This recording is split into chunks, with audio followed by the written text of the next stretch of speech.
안녕하세요. 제2야구로TV의 정영만입니다.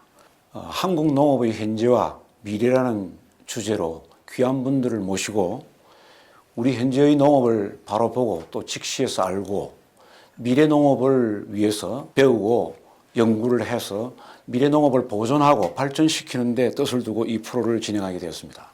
오늘은 평생을 국가공직자로서 봉직해 오시고 국립종자 원장을 지내시고 현재 미래발전위원회 위원장으로 계시는 신행관님을 모시고 이런 자리를 마련했습니다. 이렇게 귀한 시간 바쁘신데도 불구하고 먼 곳까지 나와 주셔서 정말 감사하게 생각합니다. 반갑습니다. 네, 반갑습니다. 먼저 최근에 좀 전에 말씀드린 대로 미래발전위원회 위원장으로 계시는데 근황에 대해서 좀 말씀을 해주시죠. 지금 농협경제지주의 미래발전위원장으로 이렇게 임시적으로 현재 근무를 하고 있습니다. 네. 근데 그 미래발전위원회는 농업의 그 미래 그 먹거리를 좀 이렇게 확보하기 위해서 여러 가지 주제를 미리 사전에 좀 이렇게 검토하고 논의하는 그런 자리가 되지겠습니다. 근데 그 중에서 보면은 남북 경제 협력에 이렇게 대비해 갖고 사전적으로 준비해야 할 그런 사항들이라든가. 네.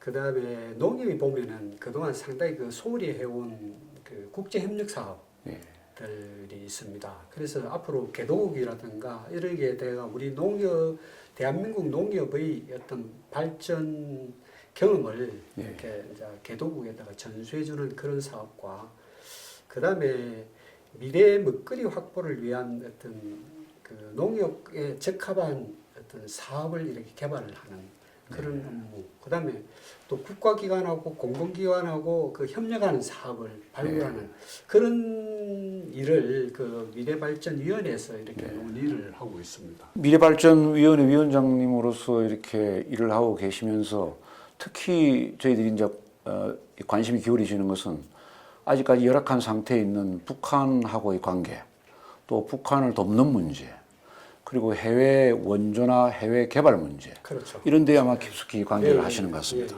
어떻게 보면은 국가의 격을 높이고 또 해외에 있는 이 농업인들을 우리하고 좋은 관계를 가져갈 수 있는 그런 좋은 기회인 것 같은데 아마 뜻있는 결과가 좋게 나오길 바랍니다. 신은강 고모님은 제가 알기로는 제20회 기술고등고시를 합격하시고 농림축산식품부에서 정통농업관료의 길을 걸어오셨습니다. 이 관료의 길을 선택하신 인생관 또는 농업관을 듣고 싶은데 아마 쉽지 않았으리라 생각됩니다. 네. 그게 뭐 거창하게 뭐 인생관이라든가 농업관보다도 우리가 20대 때 보면은 자기가 어떤 가치를 이렇게 삶의 어떤 가치 기준을 정확하게 정립되어 있는 사람이 그렇게 많지가 않습니다. 뭐 저 역시 마찬가지인데 보면은 어떤 보다 나은 이제 좀 직업을 이렇게 찾는 노력을 하다 보니까 기술고시라는 것을 한번 접하게 되어서 운이 좋게도 이렇게 뭐 기술고시를 합격해갖고 실제 공직 생활을 하면서 내가 막연하게 생각했던 그런 것들보다도 현재의 나의 자리가 상당히 중요하고 그 다음에 내가 하는 일이 우리 농업에 상당히 많은 영향을 미치는 자리구나. 그렇다 보니까 말과 행동에 상당히 신중하게 되지고 좀 더 책임감 있게 말과 행동을 해야 되겠다. 그 다음에 이게 기본적으로 우리 공직자로서 갖춰야 할 기본적인 것들이 무엇인지 이렇게 공직 생활을 하면서 이렇게 깨달았던 것 같아요. 그 다음에 우리 그 공직 생활을 하면서 제가 느낀 것들인데 실질적으로 보니까 우리 농업이 그동안 이 생산을 고투입을 통한 생산을 이렇게 많이 올리려고 하다 보니까 이제 뭐 경제 우리 국민 소득이 3만 불 시대가 되지고 개방이 되지고 이렇게 하다 보니까 지금 와서는 우리 그런 고투입 농업이 우리 오히려 지속 가능한 농업에 상당히 그 장애 요인으로 작용을 하고 있다는 생각을 많이 하게 되었습니다. 토양 문제라든지. 그렇죠.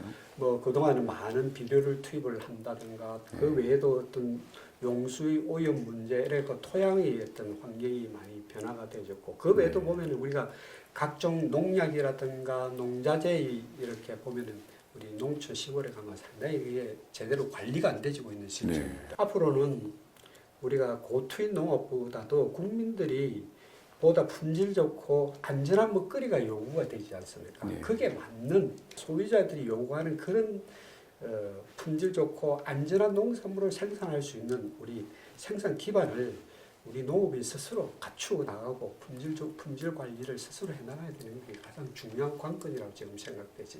어떻게 보면은 과거에 단위 면적당 생산성을 높이는 성역화의 시대에서 그렇죠. 지금은 어떤 생명농업, 예, 예. 지속 가능한 농업으로 전환시키는 그렇습니다. 그런 예, 예. 시기라고 봐집니다. 예. 좋은 말씀 감사합니다.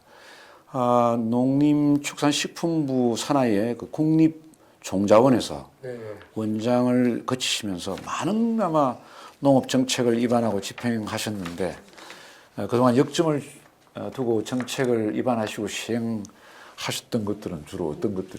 가장 어떻게 역점적으로 했던 사업들 중에 지금 기억이 나는 것은 우리가 1995년도에 보면은 WTO에 이렇게 가입을 하게 되십니다. 네. 그때 장관님이 뭐 허신행 장관이었는데 그때 보면은 그 허신행 장관이 WTO에 가입을 하고 난 이후에 우리나라의 농업이 이제 대외적으로 개방이 되시면은 경쟁력을 어떻게 확보해 나갈 것이냐 하는 게 상당히 중요한 그때 핵심 과제였습니다. 네. 그래서 지금 생각을 해보니까 그때 기술농업을 표방을 하고 유리온실을 대표하는 시설농업을 중점적으로 육성을 했던 시기였습니다. 네. 그때 그래서 우리나라가 좀 더 이렇게 계절에 관계없이 네. 언제나 농산물을 생산할 수 있는 시스템도 갖춰졌고 그다음에 한 단계 우리 농업 기술이 정밀 농업 형태로 네. 발전을 할 수 있는 지금 이야기하는 정책 과제와 관련되기 때문에 스마트 농업하고 네. 이미 1995년도에 그때부터 스마트 농업이 토대가 지금 네. 만들어져 왔다고 보시면 되시겠습니다. 또 한 가지 이제 기억이 나는 게 보면은 과거에 우리 그 시골에 가면 방앗간이 대부분 다 있었지 않습니까? 네. 그 방앗간을 요즘은 이제 그걸 미국 종합 처리장으로 완전히 전환이 하던 시기였었어요. 이제 현대화. 1990년대 초반부터 2000년대 중반까지 그 도전 공장 또는 예. 방앗간을 미국 종합 처리장으로 그러니까 벼의 물벼를 처리를 해서 최종 이제 살을 생산하는까지 일관 관리를 할 수 있는 예. 미국 종합 처리장으로 이제 전환하는 시기인데 그 당시에 제가 그 업무를 이렇게 담당을 하면서 네. 우리 농업이 환경이 급격하게 변화하는 그런 아주 대표적인 사업이 아니었냐 그렇게 생각이 됐습니다. 네. 그 외에도 보면은 이제 제가 국립종자원장으로 있으면서 품종 보호권을 어떻게 이제 강화시켜 줄 것이냐. 농업에 있어서 가장 중요한 출발점이 뭐냐면 종자거든요. 네. 새로운 종자를 개발하기 위해서 엄청난 시간과 자금을 이렇게 투입을 하는데 실제 시장에 이렇게 출하가 되지면은 네. 그걸 누가 쉽게 모방을 해버린다고요. 복제를 해버리고 네. 이러다 보면은 그 기업은 많은 시간과 예산을 투입을 했음에도 불구하고 새로운 종자를 개발할 수 있는 자금을 확보하기 상당히 어렵습니다. 그래서 품종 보호권을 상당히 강화시켜 줌으로써 그게 가능하게 많은 토대를 만들고 또 한 가지는 우리나라에 그 당시에 보면은 한 회사에서 품종을 개발을 해놓으면은 이것을 A라는 품종으로 이렇게 시장에 출하를 했다가 그게 안 팔린다든가 아니면 재고가 많으면은 또 B 회사에다가 똑같은 품종을 줍니다. 네. 주면은 다른 명칭으로 이렇게 또 시장에 팝니다. 그러니까 한 품종이 몇 개의 명칭으로 시장에 판매가 되지는 네. 이제 문제가 있는데 그래서 제가 국립종자원장 하면서 야 이것만이란 이걸 바로 잡아야 되겠다. 그래서 한 품종의 일품종 일명칭이다.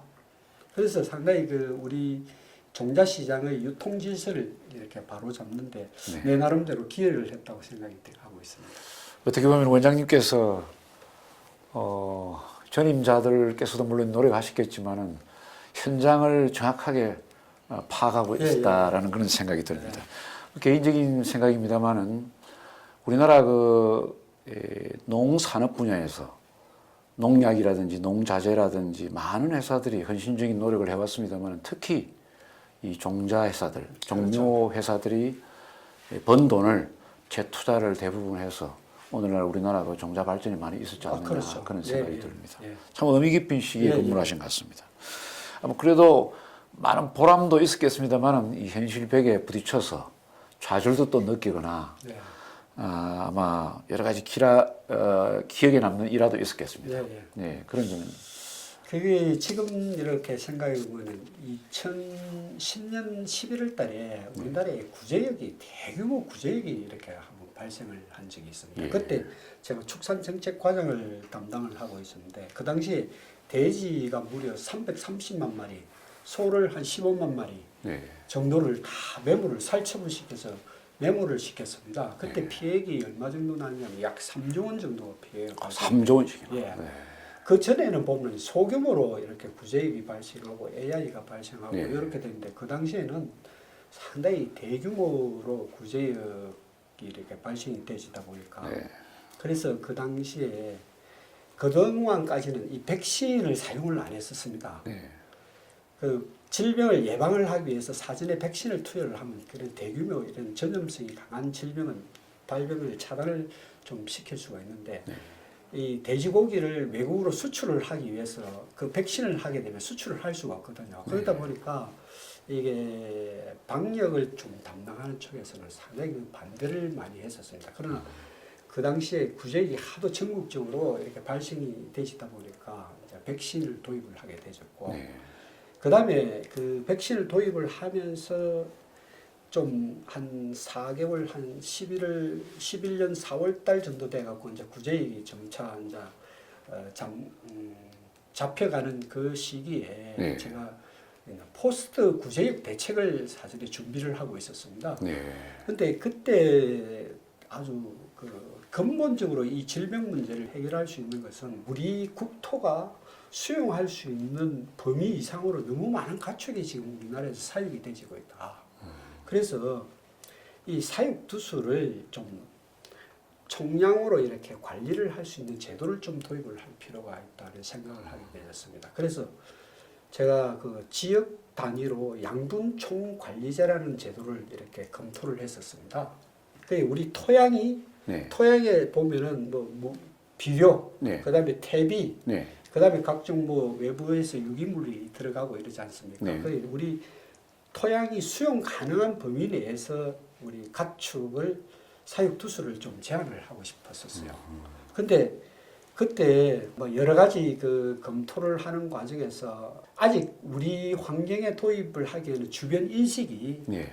상당히 그 제대로 아직 공감대가 많이 형성은 안 됐던 시기였습니다. 보면은 그런 제도를 도입했던 국가들이 보면은 덴마크라든가 뭐 벨기에, 네덜란드 이런 건 국토 규모가 조그마한 나라에서 그런 제도를 도입을 하고 있었는데 네. 우리나라도 하도 질병이 반복을 하다 보니까 그런 제도를 도입을 하게 되시면은 상당히 우리가 100% 작업을 하는 게 아니라 일부 수입을 해가 먹더라도 네. 이게 우리 국토의 환경을 지키는 게 더 중요한 일이 될 거라고 생각을 했었습니다. 근데 그 당시에는 그렇게 도입을 못했어요. 실제 검토를 했는데, 근데 지금 와서 오히려 농식품부가 아닌 환경부에서 네. 이 제도를 도입을 했습니다. 아하. 그래서 딱 거의 보면은 뭐 한 9년 정도 지났지 않습니까? 네. 이미 우리 스스로가 농식품부가 그런 제도를 스스로 도입을 해갖고 하면은 산업의 최소 피해를 최소화하면서 이것을 관리를 할 수가 있는데 환경부에서 이 제도를 먼저 도입을 하다 보니까 환경부에서는 오히려 산업 어떤 육성적 측면보다도 오히려 그 환경 규제적 측면이 더 강조가 되지다 보니까 네. 상당히 아마 이 제도가 도입되지면은 우리나라 농업의 뭐 환경적인 측면은 좀 도움이 될지 몰라도 산업적인 측면에서는 상당히 많은 규제가 불편해지지 않겠냐, 많은 불편이 따르게 되죠. 지금 AI 구제역 이렇게 말씀을 하셨는데 최근에는 그 아프리카 돼지열병이 지금 중국에서 확산이 되고 또 동남아 일부 국가까지 확산이 되는데 북한에도 들어왔습니다. 그렇습니까? 예. 이게 이제 북한이라든지 중국에서 한국으로 들어오지 않도록 예. 현재 당국에서도 최선을 다하겠지만 예. 앞으로 어쨌든 이런 질병이 많은 문제가 되겠습니다. 그렇죠. 우리나라 축산업에 있어서 가장 큰 문제가 가축 질병 관리 문제하고 가축 분뇨 문제를 제대로 관리를 안 하면은 앞으로 국민들한테 지지를 받는다든가 이런 것은 우리가 도저히 기대를 할 수가 없습니다. 그래서 최소한 우리나라의 또 축산뿐만 아니라 우리 농업에 있어서도 질병 문제, 그다음에 가축 분열 문제, 그다음에 농약 관리, 이것이 이 세 개가 전제가 되어야만이 앞으로 우리 농업에 많은 예산을 투입을 하더라도 국민들 지지를 받으면서 예산이 투입이 가능하지 않겠나 싶습니다. 역시 농업은 뭐 생명 환경을 위해서도 저농약 그렇죠. 위주로 가야 된다는 그런 말씀인 것 같습니다. 친환경 그 농업과장 시절에 이제 쭉 말씀을 해주셨는데 그래도 또 이렇게 또 다른 추진하셨던 일들이 아마 기억이 나실 것 같은데. 그때 가장 대표적인 게 때 보면은 우리 토양에 보면은 우리나라가 전 세계적으로 한 두 번째 내지 세 번째로 비료 사용량이 많아요. 단위 면적당. 그 당시에 지금 정확한 숫자는 기억인데 270 헥타당 270kg 정도 이렇게 사용을 했었는데 우리나라의 농경지의 전체의 토양 성분을 분석을 한 농촌진흥청에 가면 흑토람이라는 게 있습니다. 네. 단위가 있습니다. 토양통이라는 단위가 있는데 그 토양통 단위별로 토양의 성분 분석을 다 해놨었어요. 네. 그게 이제 그런 데이터가 이렇게 축적이 돼 있는데 그래서 앞으로 우리가 복합 비료를 이를 20일 흔히들 20일 복비라고 그러잖아요. 네. 흔히들 많이 있는데 20일 복비를 일률적으로 이렇게 뿌릴 게 아니라 자기 토양의 이 성분 분석을 통해 갖고 그게 맞도록 비료를 조제를 해 갖고 뿌리자. 그래야 비료 사용량도 좀 줄어들고. 저기 맞춤형이 그렇죠. 그래서 맞춤형 비료 사업을 도입을 했었습니다. 처음에 도입을 할 때는 한 22종의 맞춤형 비료를 이렇게 규격을 설정해 갖고 단계적으로 해서 아마 33종까지 이렇게 비료 종류가 많이 다양화된 걸로 지금 알고 있습니다. 또 지금 우리나라에서 가장 문제가 되지는 게 또 한 가지가 뭐냐면 부산물 비료 중에서 부숙 퇴비들 있지 않습니까? 흔히들 퇴비라고 이야기하는데 퇴비에도 보면은 품질에 너무나 품질이 이렇게 차이가 많어요. 근데 품질 차이가 많음에도 불구하고 보조 지원은 똑같이 이루어지고 있었어요. 그래서 유기질 퇴비에도 등급제를 도입을 하자. 그래서 좋은 퇴비에는 좀 더 보조금을 더 많이 주고 등급이 낮은 것은 보조금이 좀 낮도록 시장에서 이렇게 나쁜 퇴비들이 오히려 저가 공세로 해갖고 더 많이 공급이 되지 않는 시스템을 그때 구축을 도입을 했었습니다. 어떻게 보면 좀 시장의 저항도 받고 많은 감사원 저항이 얘기가 있었죠. 나왔으니까 얘기인데 그랬을 텐데 결과가 좋아서 다행이에요. 그때 아마 규제개혁위원회에서 특히 그 음식물 처리 중앙협회에서 문제 제기를 많이 하다 보니까 쉽게 이야기하면은 가축분 퇴비라 해갖고 가축분을 많이 넣고 퇴비를 제조한 데 높은 등급을 주고 그 외에는 좀 낮은 등급을 이렇게 줄 수 있는 시스템을 만들었어요. 그렇다 보니까 음식물 처리 중앙협회에서 상당히 그 반발이 많이 있었어요. 그때 규제개혁위원회를 통해서. 또 한 가지 또 재밌는 게 보면은 우리가 친환경 농업을 하게 되면 그 당시에는 보면은 유기농산물, 그다음에 무농약 농산물, 그다음에 저농약 농산물이라는 게 있었어요. 있습니다. 그래서 그 당시에 이게 우리가 아직 그 친환경 농업을 하는 초기 단계이다 보니까 저농약까지 이렇게 친환경 농산물로 이제 제도가 들어와 있었는데 그 당시에 그래서 2010년도에 그 제도를 아예 앞으로 신규 저농약 인정은 폐지를 시켰어요.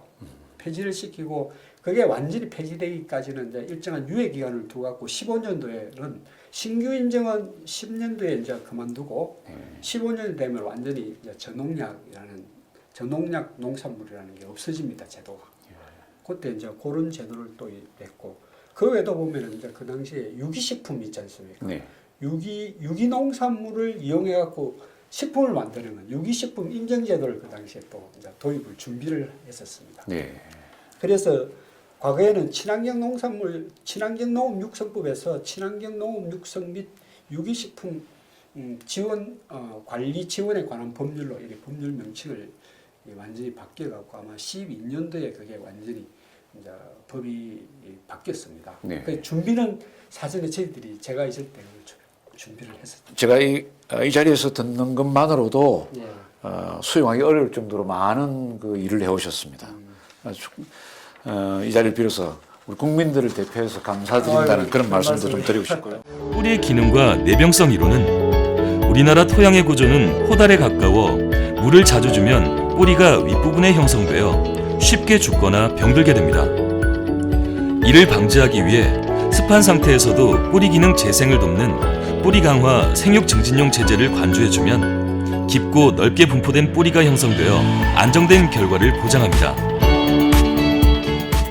2015년 7월에 농림축산식품부를 이제 떠나서 참 특별하게도 이런 경우가 많지 않습니다만은 농협으로 자리를 옮기셨습니다. 그것도 경제부문 상무라는 그 고위직으로 옮기셨는데 농협에서 하셨던 일을 좀 소개해 주십사 이거 부탁드립니다. 실질적으로 농협중앙에 가서 일을 해보니까 농식품부에서 이미 단련돼 있던 것들이다 보니까 훨씬 그 농협에 가서 일하기가 훨씬 편하더라고요. 네. 왜냐하면 뭐 농식품부에 있을 때 다 해봤던 일이고, 그 다음에 정책 부서에 있는 거하고 실질적으로 이렇게 사업을 하는 부서, 농협이라는 곳에 가게 되시면 훨씬 더 편안한 마음으로 할 수 있었어요. 네. 이 공직의 무게감이 조금은 덜 하다는 생각이 들더라고요.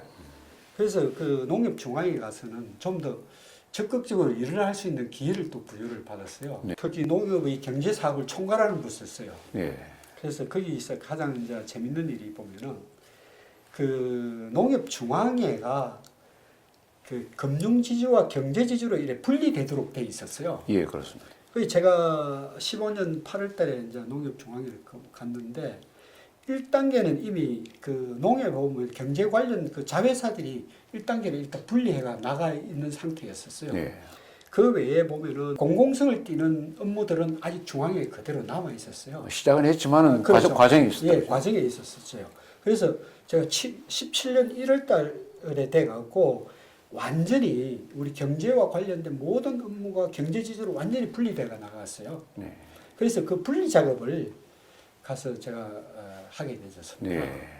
네. 그것도 보내서 우리가 정부 정책에 의해 갖고 농협 중앙회가 이제 경제 중앙회와 경제지주, 금융지주로 분리되지 가는데 그걸 이제 17년 1월 1일부로 완전히 이제 이관이 딱 되면서 분리가 완전히 완료가 된 상태죠. 네. 그래서 그걸 하게 되었고, 그 다음에 보면은 우리 농협에 있으면서 또 한 가지 의미 있는 일이 뭐예요? 그때 회장님이 보면은 농가소득 5천만을 우리가 하자. 그때 아마 농가소득이 3,700만 원 정도 됐을 때, 네. 16년, 15년 정도에는 지금 아마 한 4천만 원. 예, 4,200만 원 가까이 올라왔을 때. 네. 근데 농가소득 5천만 원 중에 구성을 보게 되면은 농업소득은 사실 얼마 안 됩니다.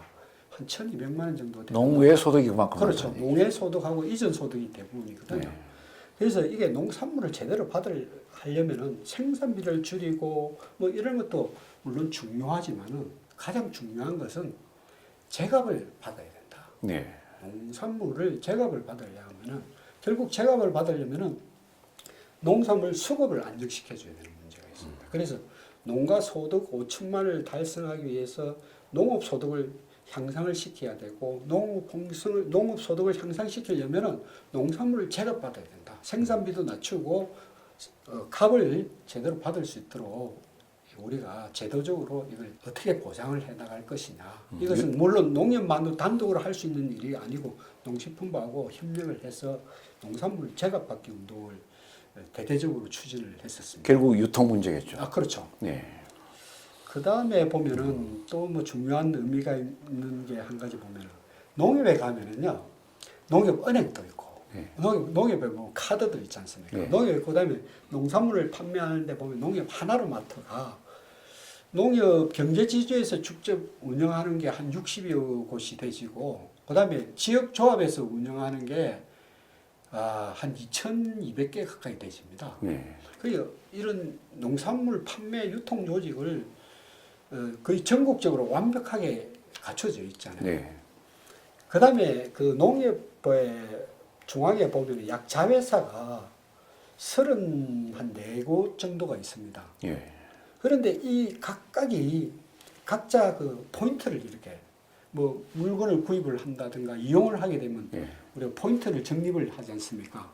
근데 상호 이 호환이 안 되도록 돼 있었어요. 네. 그래서 제가 경제개혁본부장으로 있으면서 이것을 하나로 통합을 합시다. 멤버십 자체를 통합을 해야 되겠다. 그래갖고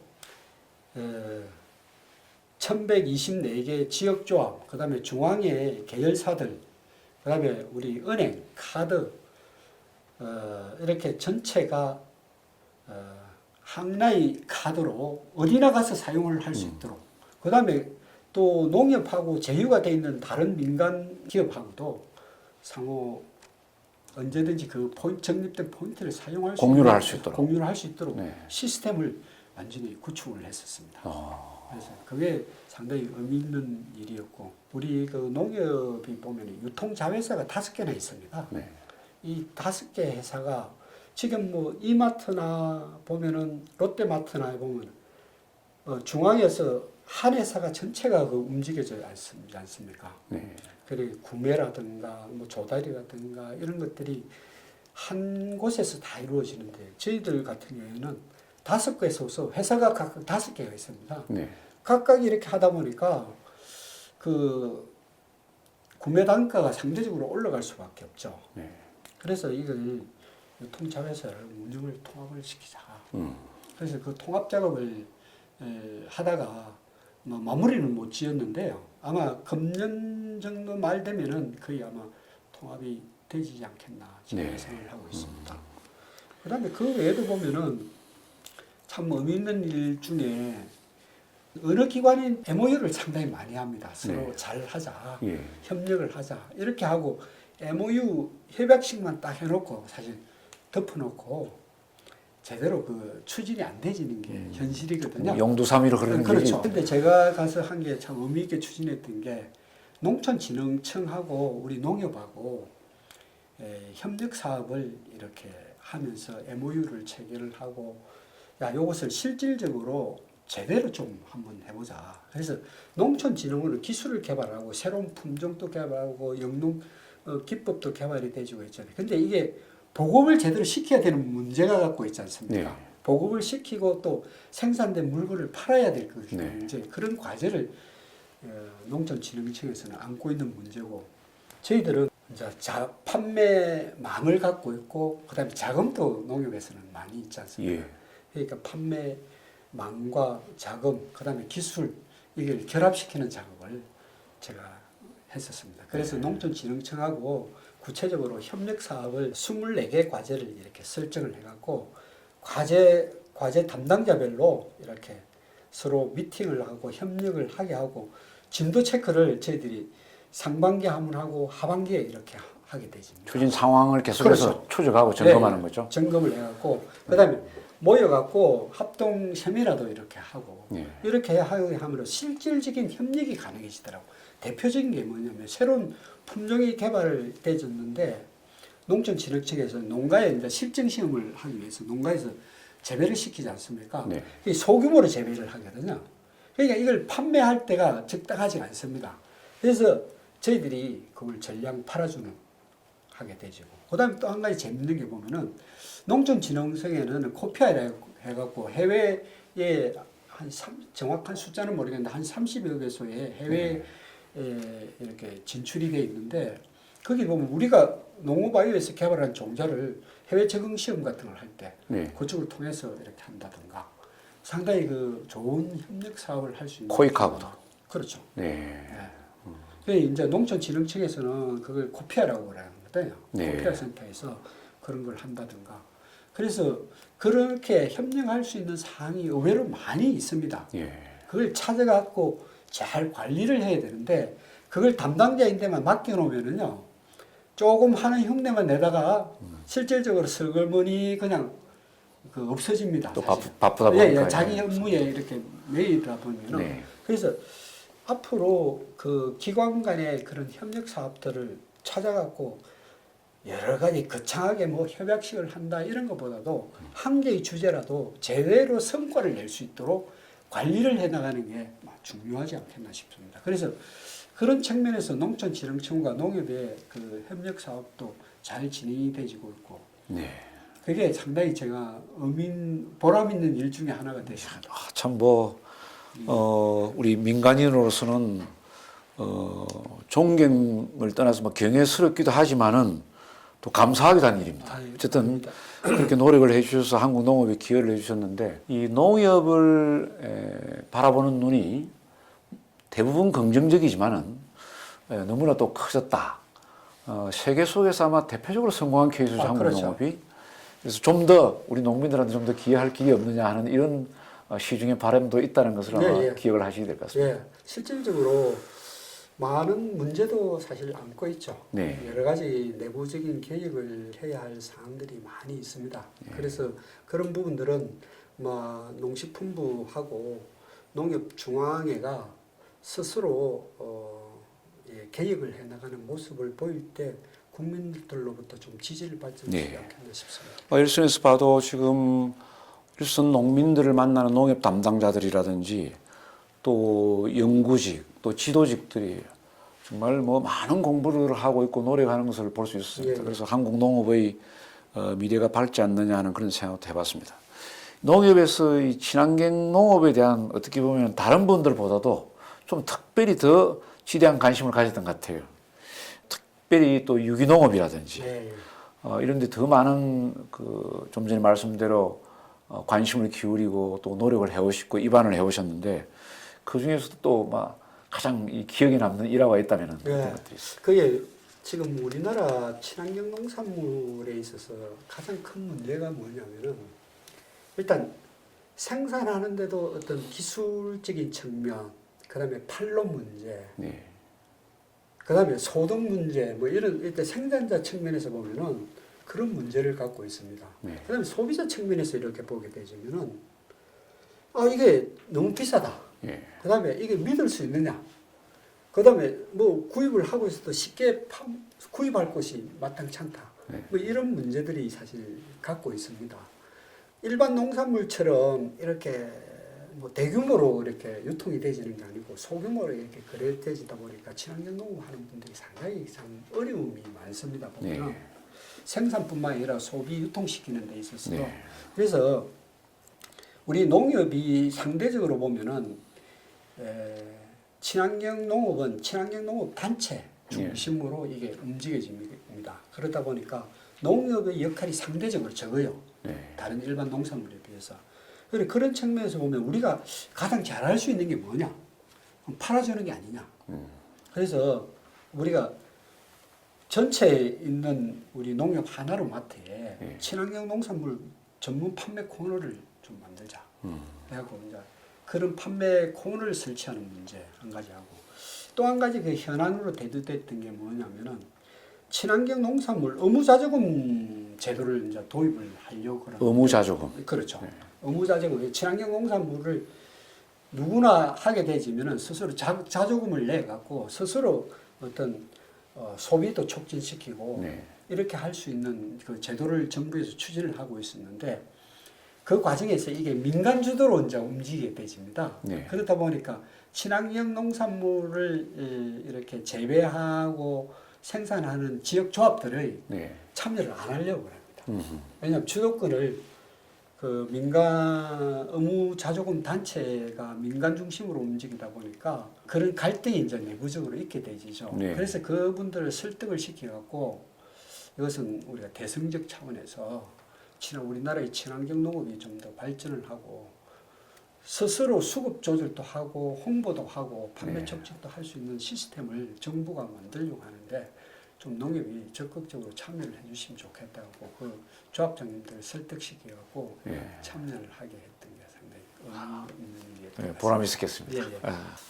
뭐 조금 다른 얘기입니다만은 아직도 지금까지 많은 일을 해오셨습니다만 아직도 배움의 끈을 놓지 않고 있는 것 같습니다. 예, 예. 최근에 제가 듣기로는 유기농 기사 예. 그 자격을 취득하셨다고 들었는데 이게 뭐 앞으로 이 행보에 관련이 있는 겁니까? 아니면 무슨 특별한 동기가 있어서 또 이렇게 공부를 계속하고 계십니까? 앞으로 만약에 퇴직을 이렇게 완전히 나가게 되시면은 어떤 일을 할까 이렇게 고민을 하다가 우리나라 농업에 그동안 뭐 농업에 공직에 있으면서 많은 생각을 하게 되었는데 우리나라가 지속 가능한 농업이 됐고 그다음에 국민들로부터 사랑받는 농촌이 되기 위해서는 네.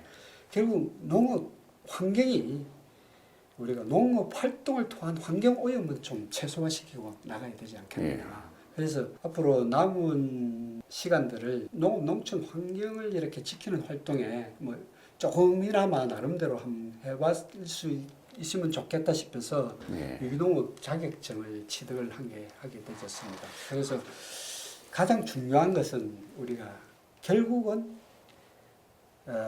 친환경 농산물을 생산하는데 생산하는 농가들이 의식이 가장 중요한 겁니다. 네. 그게 기본이 안 돼 있는 상태에서 이게 출발하게 되지면은 우리가 농사를 짓다 보면 얼마나 많은 잡초와 병이 이렇게 걸립니까? 어찌 보면 잡초와 병과의 싸움인데 그 농약과 비료를 치고 싶은 유혹이 얼마나 생기는데 그게 이 친환경 농업을 하는 농가들이 철학적인 마인드가 정신이 안 갖춰져 있으면은 그런 유혹을 견디기가 힘들어요, 사실.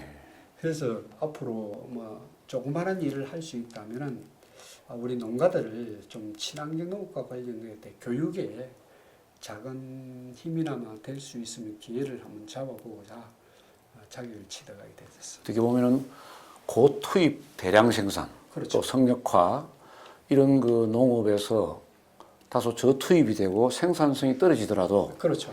자연 순환 농업, 네, 생명 농업, 그렇죠. 유기농업으로 네. 규결되는 네. 이런 수순을 이제 우리가 밟자고 하는 건데 일선 재배하시는 농민들의 입장에서는 스스로 그 길을 가는 길이 쉽지는 않습니다. 그렇죠. 그래서 아마 정부에서 네. 지속적인 관심을 네. 기울여 주시고 네. 보조도 좀 해주시는 그렇죠. 그래야만이 네. 발전되지 않을까 싶기도 합니다. 그래서 지금 그 어느 나라든지 친환경 농업이 어떤 주류 농업은 아니잖아요. 네. 어떻게 보면 우리나라도 보면 현재 친환경 농업 비중이 어떻게 보면 농가 비중은 보면 한 4.9% 정도밖에 안 돼요. 그럴 겁니다. 네. 5만 7천 명 정도가 이렇게 네. 지금 이제 친환경 농업에 참여를 하고 있고, 그 다음에 그 중에서도 뭐 유기농업에 참여하는 거는 한 23% 정도밖에 안 됩니다. 한 13,000 농가. 네, 결국은 전체 네. 농가에서는 1% 정도 미만. 그렇죠. 미만. 그 정도밖에 안 되지죠. 네. 그리고 최소한 어느 나라든지 국민 소득이 한 3만 불 정도 수준이 일어나야 일정한 친환경 유기농산물과 유기식품에 대한 수요가 일정하게 형성이 되지는 거죠. 네.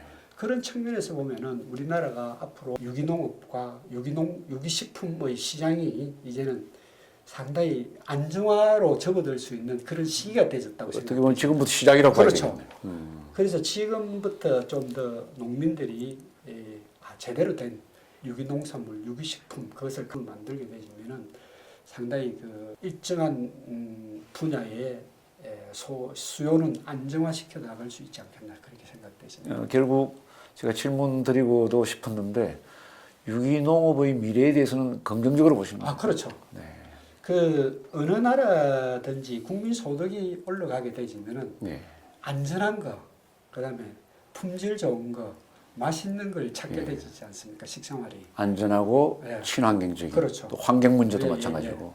그런 측면에서 보면은 우리나라 그 농업 전체의 또 정책의 기본이 환경 보증 프로그램을 도입을 해야 할 때가 이제 왔습니다. 네. 그래서 아마 농식품부에서도 그걸 작년부터 준비를 해가 오고 있습니다. 예. 그래서 아마 금년에부터 시범 사업으로 이렇게 진행이 되지고 아마 2020년 되지면은 본격적으로 도입이 되지 않겠나 그렇게 생각이 되는데 모든 농업 활동을 환경 보증과 연계시켜서 예. 이렇게 할 수 있는 그런 형태로 되시면은 그래서 친환경 농업을 하는 분들인데 직불금을 지급을 하게 되지고 예. 그다음에 또 한 가지 이제 농식품부에서 지금 보면은 준비하고 있는 게 그동안 살 소득 보전 직불금이라는 게 있었거든요. 네. 그걸 공익형 직불금 제도로 지금 전환을 시키려고 하고 있습니다. 네. 바로 그인데 공익형 직불금이라는 게 환경 보전과 농업 환경 보전과 연계가 되어 있습니다. 그런 측면에서 지금 정책 도입이 아마 시의적절한 것 같습니다. 솔직히 과거 한 10수년 전부터 우리 한국에도 사실은 일선 농업을 현장에 사고 있는 분들도 과거보다는 이 화학 비료라든지 투입량이 많이 줄은 것도 그렇죠. 사실입니다. 화학 비료 사용량이 우리나라에 한 총 생산이 한 240만 톤까지 생산을 해서 한 140만 톤, 150만 톤 정도를 국내에서 사용하고 한 100만 톤 내외를 수출하고 그랬거든요. 요즘은 한 100만 톤 정도, 거의 90만 톤 정도까지 내려왔을 겁니다. 아마. 미생물 농업이다. 그렇죠. 또 이 유기물 농업, 자연광물 농업 네. 이런 것들이 점점 늘어나고 발전됨으로 해서 우리나라의 제초제를 비롯한 농약 사용량도 대폭 그렇죠. 줄어들고 예, 있고 예. 지금도 매년 그 양은 줄어드는 예, 예. 걸로 알고 있습니다. 또 그렇게 물론 뭐 정책적으로도 많이 유도를 하고 있습니다만 예. 우리 농민들이 그만큼 이제 의식이 조금씩 더 바뀌어가고 있다는 생각을 하고 있습니다. 그래서 그런 측면에서 보면 상당히 좀 희망적이라고 볼 수 있습니다. 우리 국민들도 우리 농업인들이 이렇게 노력하고 친환경 농산물, 유기농산물을 생산해서 국민 건강에 기여하겠다는 이런 깊은 뜻을 우리 국민들도 많이 앞으로 이해를 해주시고 호응해 주시리라. 그렇죠. 그렇게 믿습니다. 바로 그겁니다. 생산자가 이제 닭이 먼저냐, 계란이 먼저냐 하는 문제인데 생산자들이 일단 신뢰성이 있는 농산물을 생산을 해주게 되기 때문에 그리고 소비자들이 의심하지 않고 이렇게 정부가 그 과정에서 인증을 통해서 인증을 하면은 믿고 사 먹을 수 있는 그런 시스템이 이제 어느 정도 구축이 되어 가고 있습니다. 시간이 어느 정도 다 돼가는데요. 지금까지 이렇게 대담을 나누면서 느꼈던 것이 유기농업에 대한 친환경 농업에 대한 누구보다도 깊은 소신 또 굳건한 소신을 가지시고 일해 오신 걸로 보여집니다.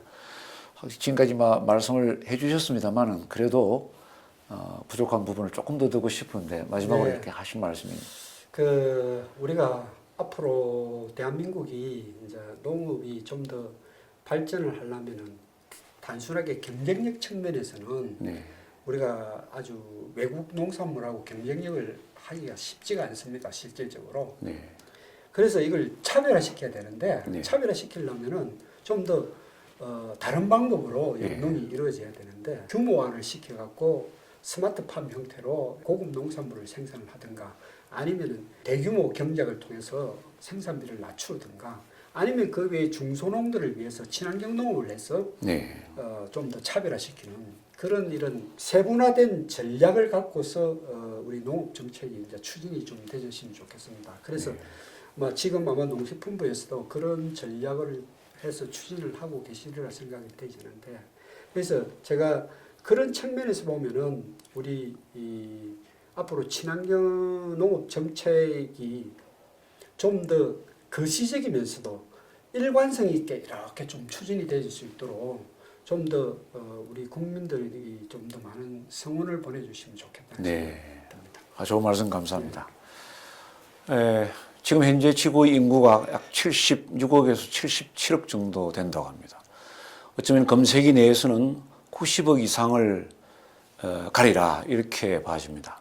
이 경우에 농산물은 언젠가 무기화가 될 수 있는데 우리 국가에서는 다소간 다른 국가에 비해서 농업을 조금 경시하는 풍토도 있지 않느냐 하는 아쉬움도 있었습니다. 또 그것을 우리는 이해를 못하는 바가 아니고 적은 나라에 많은 인구가 사는 이 대한민국으로서는 수출 위주, 무역 위주의 농업으로 부가가치를 높여야 한다는 점을 이해하고 있습니다. 하지만은 언젠가 이 농산물이 무기화가 될 것을 대비를 한다면은 농업을 꼭 지켜나가야 되는 가장 중요한 산업이다 이렇게 생각을 합니다.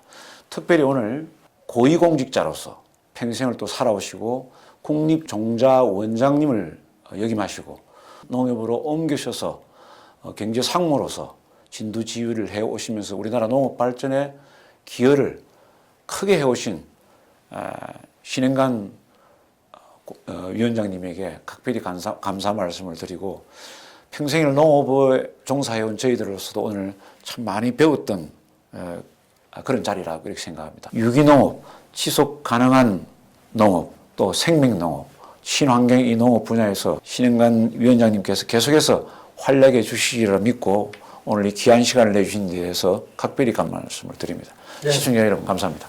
귀한 자리 초대해 주셔서 감사합니다.